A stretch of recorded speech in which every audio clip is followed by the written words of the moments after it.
गया तो आदरणीय रक्षा मंत्री श्री राजनाथ जी के आने के बाद ही हुआ।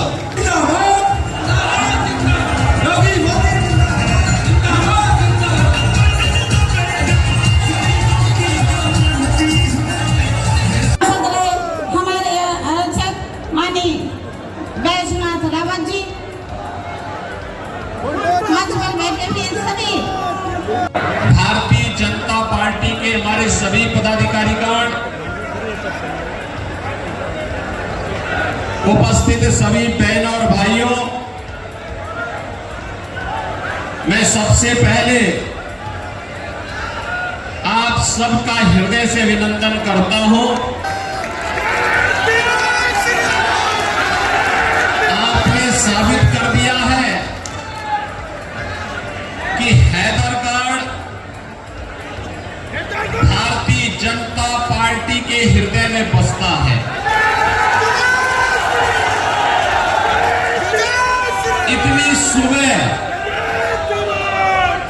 इतनी सुबह आपकी उपस्थिति इस बात का प्रमाण है। बहनों और भाइयों, लोकसभा चुनाव का आज चतुर्थ चरण चल रहा है और चौथे चरण में लोग देश के अंदर 10 राज्यों में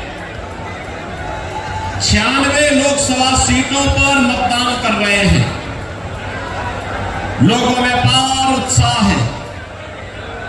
इससे पहले 3 चरण पूरे हुए 285 लोकसभा सीटों पर मतदान हुआ है और आज 96 और सीटों पर मतदान होगा। पूरे देश के अंदर तीसरे चरण तक जो मोदी लहर थी, अब चौथे चरण में वह सुनामी बनने की ओर अग्रसर है। कारण है पूरे देश से एक ही स्वर गूंज रहा है और वह है कि फिर एक बार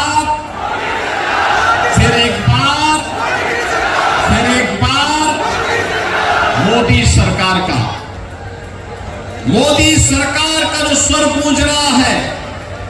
बहनों और भाइयों, ये वैसे नहीं है, इसके पीछे कारण है, क्योंकि आज नया भारत देश और दुनिया के अंदर हुए परिवर्तन का साक्षी है। हम देख रहे हैं दुनिया के अंदर हमारा सम्मान बढ़ा है, सीमाएं सुरक्षित हुई है, विकास के कार्य तीव्र गति से आगे बढ़े हैं और गरीब कल्याणकारी योजनाओं ने नए रिकॉर्ड बनाए हैं।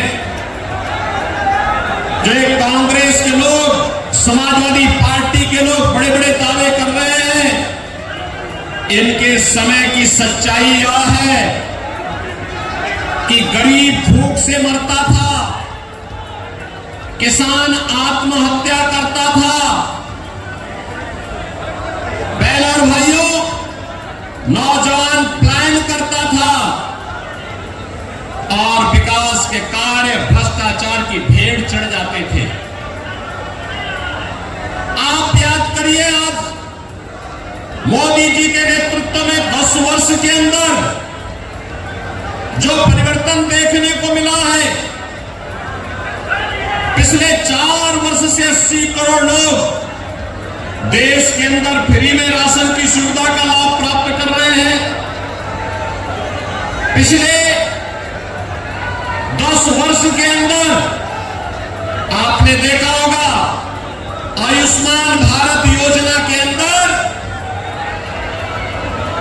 60 करोड़ लोगों को 5 लाख रुपए की स्वास्थ्य बीमा की सुविधा उपलब्ध करवाई गई। बहनों और भाइयों, 50 करोड़ गरीबों के जनधन अकाउंट खोले गए, 12 करोड़ किसानों को किसान सम्मान निधि का लाभ प्राप्त हो रहा है,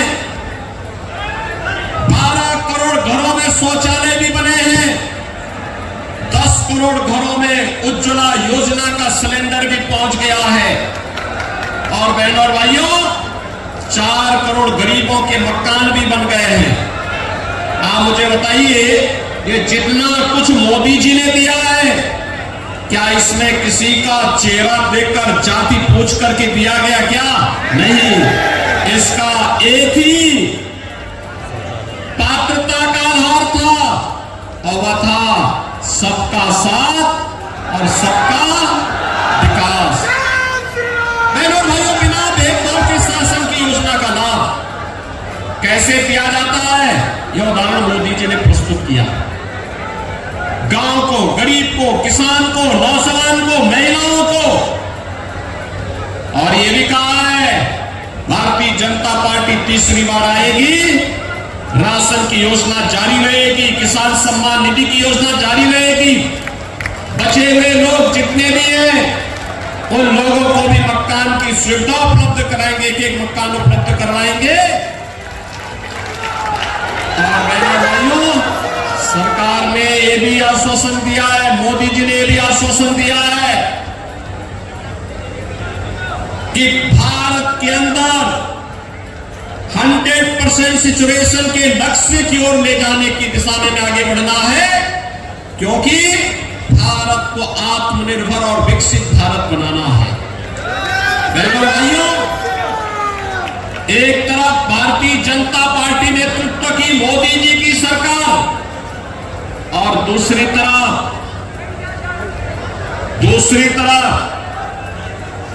कांग्रेस और समाजवादी पार्टी का घोटालों का इतिहास। जब इनकी सरकारें थी, इनके कारनामे जग जाहिर है। कौन नहीं जानता इनके कारनामों को?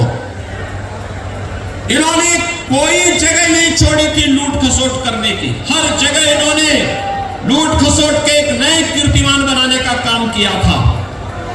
बहनों और भाइयों, आज इसीलिए मैं आपके पास बाराबंकी में आया हूं, बाराबंकी लोकसभा सीट पर आया हूं आपसे कहने के लिए कि भारतीय जनता पार्टी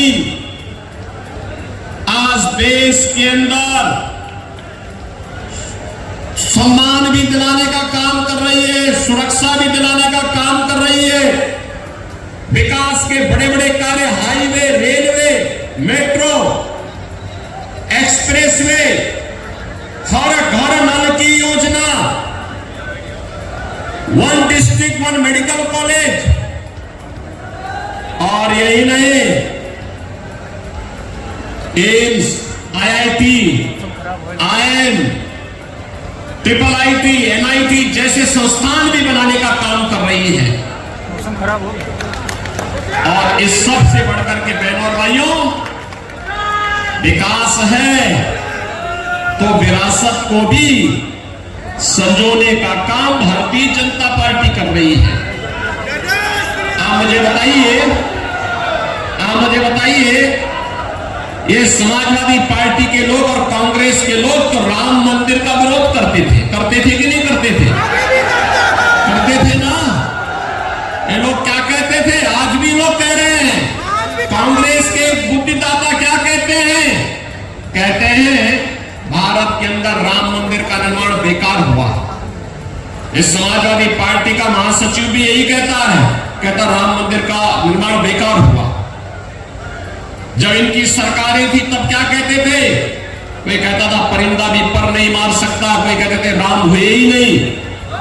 बहनों और भाइयों, हिंदू आस्था के साथ खिलवाड़ करना ये कांग्रेस और समाजवादी पार्टी की हमेशा से यही उनके कारनामे रहे हैं।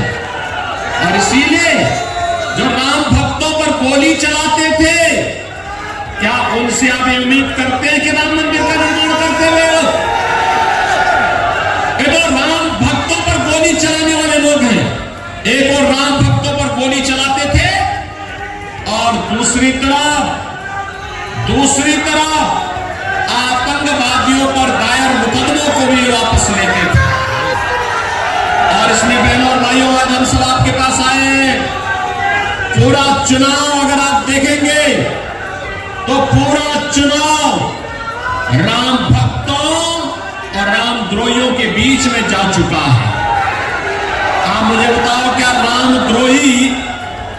रामद्रोही को हमारा वोट जाएगा क्या? जाना चाहिए क्या? हमने तो राम को राष्ट्र का पर्याय माना है। और बहनों और भाइयों, जो कल तक राम को नकारते थे, आज किस मुंह से राम की वे बात करेंगे? और हम तो इस बात को हमेशा से विश्वास करते रहे कि हो ही वही जो राम रसी राखा। और इसीलिए प्रभु राम की भी इच्छा यही है कि उनका भक्त ही फिर से देश का प्रधानमंत्री बनेंगे ना। ये जो परिवर्तन आया है, विकास का, सम्मान का, सुरक्षा का, गरीब कल्याण का और आस्था के सम्मान का भी, यह मोदी जी के करस्माई नेतृत्व के कारण ही संभव हो पाया है। उन्हीं के कारण संभव हो पाया है। अन्यथा बहनों और भाइयों, एक कांग्रेस का बस चलता, एक कांग्रेस अनुसूचित जाति, जनजाति और पिछड़ी जाति के अधिकारों पर सेंध लगाने का काम कर रही है। कांग्रेस का मैनिफेस्टो उठा करके देखिए। कांग्रेस का मैनिफेस्टो कहता है, और जब ये सत्ता में थे तब भी इन्होंने जो कारनामे किए थे 2004 से 2014 के बीच, कांग्रेस के प्रत्याशी से पूछना चाहिए, क्या यह सच नहीं है कि जस्टिस रंगनाथ मिश्रा की कमेटी कांग्रेस की सरकार ने गठित की थी, और उस कमेटी ने जो रिपोर्ट दी उसके अनुसार अनुसूचित जाति, जनजाति के यानी ओबीसी को मिलने वाले 27% आरक्षण को कमेटी ने कहा था कि मुसलमानों को इसमें से एक हिस्सा दे देना चाहिए। और तो भारतीय जनता पार्टी ने विरोध किया था, तब जाके रुका। फिर उसने प्रयास किया, राजेंद्र सच्चर की अध्यक्षता में एक कमेटी गठित की, और उस कमेटी ने रिपोर्ट दी कि क्योंकि धार्मिक आधार पर आरक्षण है, बाबा साहब भीमराव अंबेडकर ने विरोध किया था, तो इस बार उन्होंने क्या शरारत की थी? इस बार शरारत की थी कि मुसलमानों की कुछ जाति को अनुसूचित जाति में शामिल कर देंगे। भारतीय जनता पार्टी ने इसका विरोध किया, कहा था कि अपने गरीब, दलितों का, वंचितों का, पिछड़ी जाति के लोगों के हकों पर डकैती डालने की छूट हम कांग्रेस को नहीं देंगे। अब जाके आरक्षण बता, ये सपा और कांग्रेस के लोग जो बोल रहे हैं ना, ये सफेद झूठ है। सच्चाई यह है, ओबीसी और एससी एसटी के आरक्षण पर सेंध लगाने का काम इन लोगों ने किया था, तो भारतीय जनता पार्टी ने इनको सेंध नहीं लगाने दिया, अन्यथा यह आपका अधिकार मुसलमानों को सौंप देते। ये तो डॉक्टर मनमोहन सिंह जी जो प्रधानमंत्री थे, उन्होंने कहा ही था कि देश के संसाधनों पर पहला अधिकार मुसलमानों का है। और आज भी कांग्रेस यही कह रही है, कांग्रेस आज भी कह रही है। यानी श्री राहुल गांधी का बयान आपने पढ़ा होगा, उन्होंने कहा गरीबी एक झटके में हटा देंगे। अरे 65 वर्षों तक देश में शासन किए, तब तो कुछ किए नहीं, और आज एक झटके में कैसे हटा देंगे? एक पत्रकार ने जब उनसे प्रश्न किया, इन्होंने कहा कि एक झटके में हटा देंगे, कहा इसके लिए क्या करेंगे? उसने कहा हर नागरिक की संपत्ति का सर्वे करवाएंगे और फिर उसमें विरासत टैक्स लगा देंगे। विरासत टैक्स का मतलब आप जानते हैं ना, आपके बाप दादों ने जो संपत्ति बनाई है, उस संपत्ति में से आधा हिस्सा कांग्रेस और सपा के गुंडे जबरदस्ती ले लेंगे। क्या आप इसको स्वीकार करेंगे? क्या स्वीकार करेंगे? क्या? अरे खून पसीना आपके पूर्वजों का, और उसको हड़पने का काम एक कांग्रेसी लोग करेंगे। क्या आप इसको स्वीकार करेंगे? क्या बहनों और भाइयों, ये तो भारतीय जनता पार्टी की सरकार है। आज आपको सुरक्षा भी दे रही है, आपने देखा विरासत का सम्मान भी कर रही है, विकास भी करा रही है। अयोध्या धाम कितने लोग गए हैं? आपके तो पड़ोसी है भगवान राम, आप तो गए हैं। अयोध्या का विकास आपने देखा ना? नहीं, अयोध्या अच्छी लग रही है ना? और ऐसे ही विकास, जैसे अयोध्या में विकास हो रहा है, ऐसे ही हम लोग महादेवा का भी विकास करने जा रहे हैं। पूरा स्वीकृति कर दी गई, सब कुछ कार्य योजना आगे बढ़ चुकी है। हमने सतीश शर्मा को इसी कार्य के लिए लगाया हुआ है। भाइयों, ये काम केवल भाजपा कर सकती है। एक तरफ अपने आराध्य देवों के और महापुरुषों को सम्मान देने का काम, अयोध्या में रामलला विराजमान हुए हैं, घर घर में राम नाम का संकीर्तन है, तो दूसरी तरफ बड़े बड़े माफिया और अपराधियों का भी राम नाम सत्य है कि अब आप देखो, एक कांग्रेस और समाजवादी पार्टी के लोगों का सहानुभूति कभी गरीब के साथ नहीं रहा, आपके साथ नहीं रहा। इनकी सहानुभूति तो माफिया के प्रति है, माफिया के प्रति। बहनों और भाइयों, ये वही समाजवादी पार्टी है। पूर्व मुख्यमंत्री कल्याण सिंह जी के निधन पर इस समाजवादी पार्टी ने संवेदना के एक भी शब्द नहीं व्यक्त किए थे। और अभी एक माफिया मरा था, उस माफिया के मरने पर मातम मनाने के लिए समाजवादी पार्टी के नेता और कांग्रेस के नेता उसके घर पहुंचे हुए थे। इनकी सहानुभूति गांव के लिए नहीं, गरीब के लिए नहीं, किसान के लिए नहीं, नौजवान के लिए नहीं, महिलाओं के लिए नहीं, बेटियों की सुरक्षा के लिए नहीं। इनकी सहानुभूति तो माफियाओं के प्रति है, आतंकवादियों के प्रति है। और जिन लोगों ने आपकी सुरक्षा में सेब लगाया है, जिन लोगों ने आपकी आस्था के साथ खिलवाड़ किया है, जिन लोगों ने आपको विकास से वंचित किया है, ये चुनाव उनको जवाब देने का सर्वोत्तम माध्यम है। और इसीलिए मैं आपसे अपील करूंगा, एक कांग्रेस और सपा का जो इंडी गठबंधन है, इसकी जमानत जब्त करवा दीजिए। जमानत जब्त करवाएंगे, लेकिन पंचम चरण में आपको वोट देना है। श्रीमती राजरानी रावत जी को भारतीय जनता पार्टी और एनडीए ने अपना प्रत्याशी बनाया है, उनको विजयी बना के भेजेंगे। घर घर जाना होगा, जाएंगे। एक एक वोट को कमल खिलाने के लिए आह्वान करना होगा, करेंगे। सभी लोग सहयोग